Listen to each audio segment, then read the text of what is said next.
Hi, and welcome to our video review session with No Bones About It. We are here with Finch, who has been with us doing the Board and Train program for the past couple days.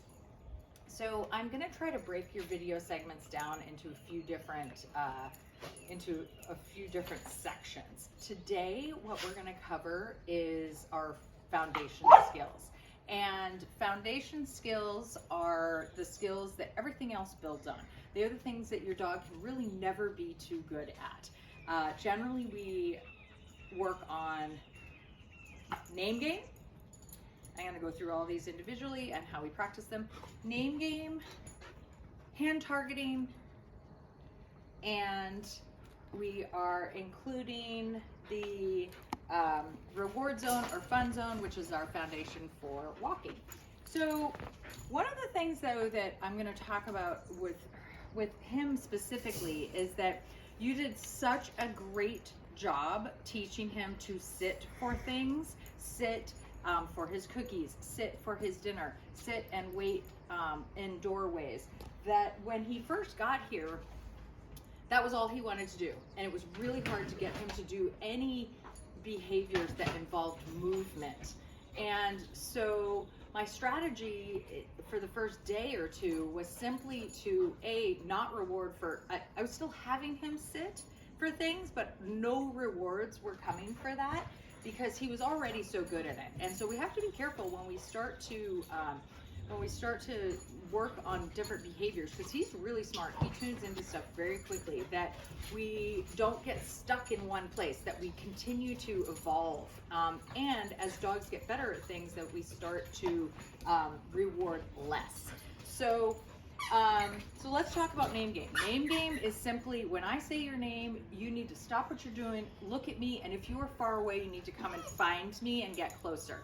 He knows we're going to work, and he's a little bit antsy about this. You also told me that he had some barking behaviors going on in certain, in certain situations.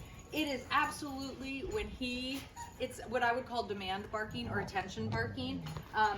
And I've completely ignored that when he does that behavior. Like, I know he's not hungry. No, he doesn't have to go to the bathroom.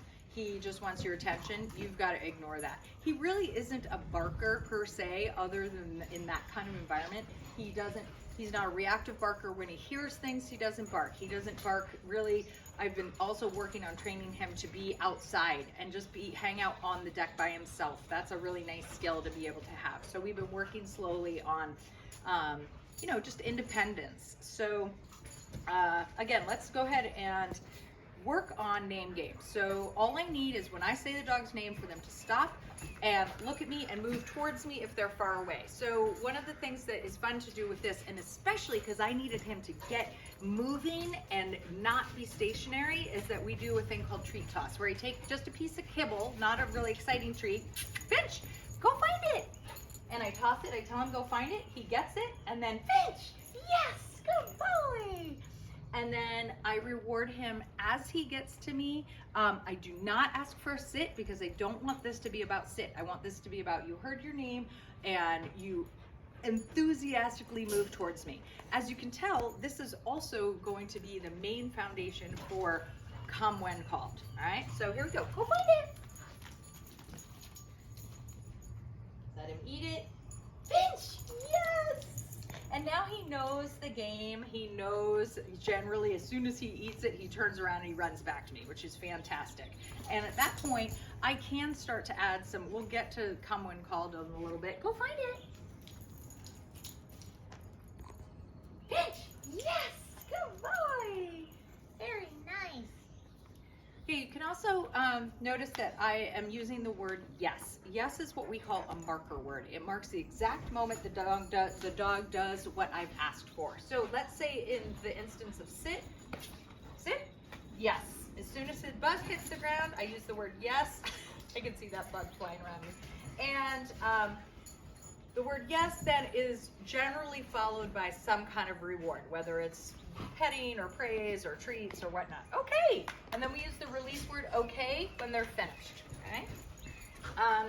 So name game again can simply be Dog just gets, it doesn't have to always involve the treat toss.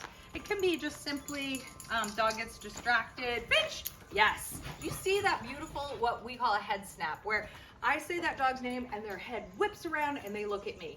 And again, he's now knows he gets rewarded as he comes into, kind of into my vicinity here. That was so good. You're doing such a great job. We're so proud of you.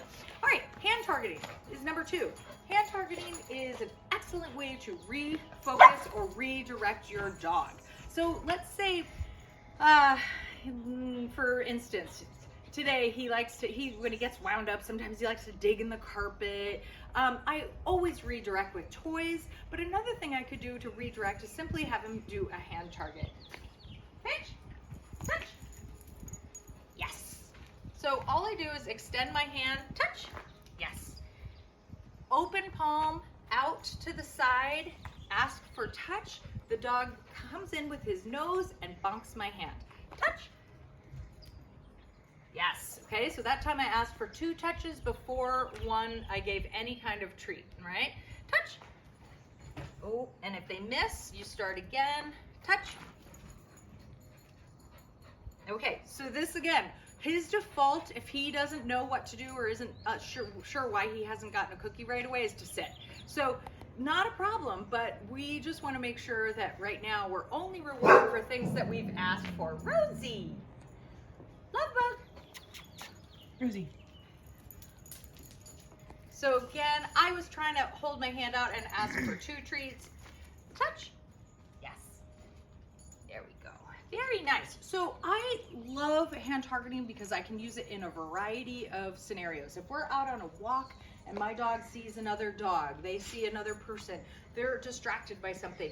It doesn't really work to tell your dog not to focus on something or not to lunge or pull or bark at another dog. But what I can do is get them to focus on something else, which is where our hand targeting comes in. Touch. Yes. Touch. Yes. Good job. Touch. Very nice. Good job. So love the hand target. And our third foundation skill is called reward zone or the fun zone. And that is our foundation for leash walking. We haven't done a ton of this, but basically it's your puppy sitting at your side, facing the same direction.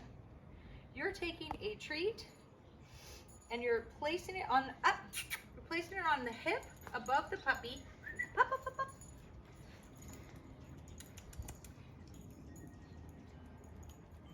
Yes. Again, I haven't done a ton of this for multiple reasons. One is that it involves sitting.